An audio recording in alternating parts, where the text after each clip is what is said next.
1927. Augusto César Sandino organiza el Ejército Defensor de la Soberanía Nacional. Objetivo: expulsar de Nicaragua a los invasores yanquis. La victoriosa gesta de Sandino asombra al mundo y estremece la conciencia de América.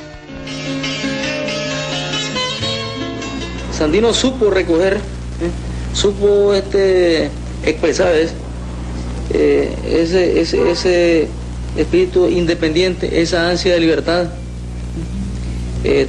política, de libertad social, de libertad económica, que expresa el pueblo nicaragüense, primero en su lucha de resistencia frente a la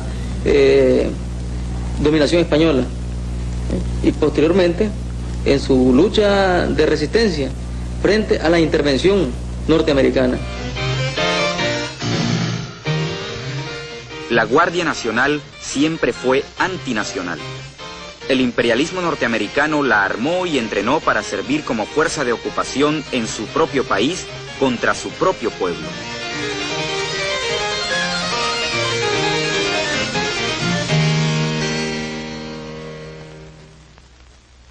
Anastasio Somoza García se consolida como jefe de la Guardia Nacional, haciendo asesinar a Sandino en 1934.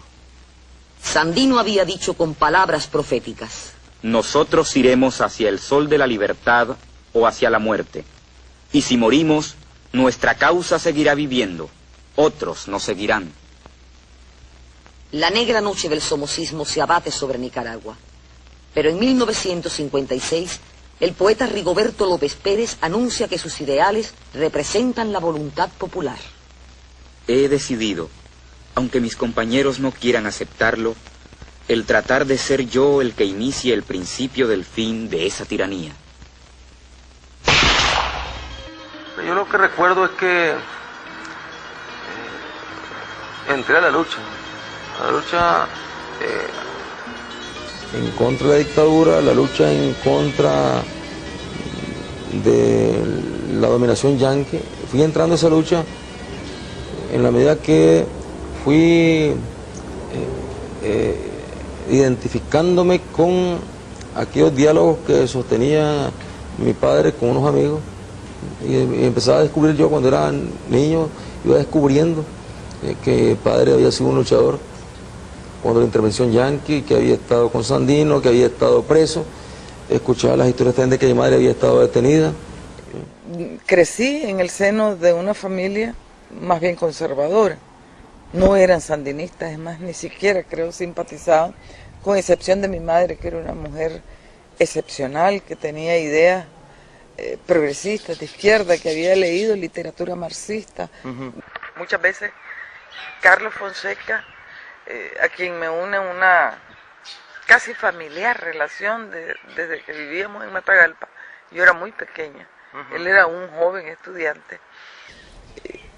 Alguna vez me dijo que muchos nicaragüenses se habían hecho sandinistas, se habían ido interesando en el sandinismo y su significación por vergüenza, porque en el mundo era terrible. Uno decía, soy nicaragüense, e inmediatamente le decían, Somoza, como que si Somoza era lo único que había acá. Con Somoza, forever. La pobreza en que nosotros vivíamos, o sea, veníamos de una familia muy pobre, de un pueblecito allá en La Libertad, que habíamos tenido que emigrar después a Managua, a un barrio muy pobre, ahí en lo que se conocía como la colonia Somoza. Yo diría que esa fue mi fundamentación filosófica en mi formación, y luego los elementos objetivos, pues la miseria, la pobreza, la represión. Que fue ese régimen. Tal vez eso, esa naturaleza represiva, terrible en el tratamiento que le daba al pueblo en general, pero particularmente a los jóvenes, uno se pregunta por qué. Obviamente porque los jóvenes éramos en esa época quienes podíamos significar una alternativa distinta a los políticos tradicionales. Somoza era tan represivo, y de eso ya algunos que oigo hablar ahora, ellos se han olvidado que ni siquiera habían partidos políticos distintos del conservador zancudo, es decir, el que pactaba con él y lo sostenía en el poder.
En la medida que nosotros fuimos creciendo, ¿no? Teníamos ya 13 años, 14 años, mi padre nos llevaba a las marchas, a las protestas antisomocistas. En los años 59, 60, que empezaron las protestas, teníamos el tiempo nosotros 13, 14 años, y ya nos fuimos vinculando a Juventud Patriótica. Juventud Patriótica Nicaragüense tuvo un impacto muy grande en la juventud nicaragüense. Fue el primer movimiento político de jóvenes, independiente de los partidos políticos, que reivindicó el nombre de Sandino, la bandera roja y negra del sandinismo, que se vinculó y apoyó, fue solidaria con la Revolución Cubana. Esta organización tuvo una duración muy efímera, y era lógico porque era muy heterogénea, y sí tenía una cohesión política y una posición política, pero no tenía una definición ideológica. Ya para ese tiempo en Juventud Patriótica yo había sido encarcelado y había sido torturado con otros compañeros. Entonces cuando se da el frente nos vinculamos inmediatamente al frente. Cuando se da el movimiento guerrillero en el Patuca, se dan las primeras acciones aquí en Managua, entonces nos vinculamos al frente porque lógicamente buscamos cómo construir una opción diferente en este país. Diferente a lo que eran las paralelas históricas, liberales y conservadoras. O sea, el programa del Frente Sandinista resume lo que es el sandinismo. O sea, esa necesidad, pues, que el pueblo nicaragüense ha tenido de una verdadera liberación social, económica y política. Como un chilotito tierno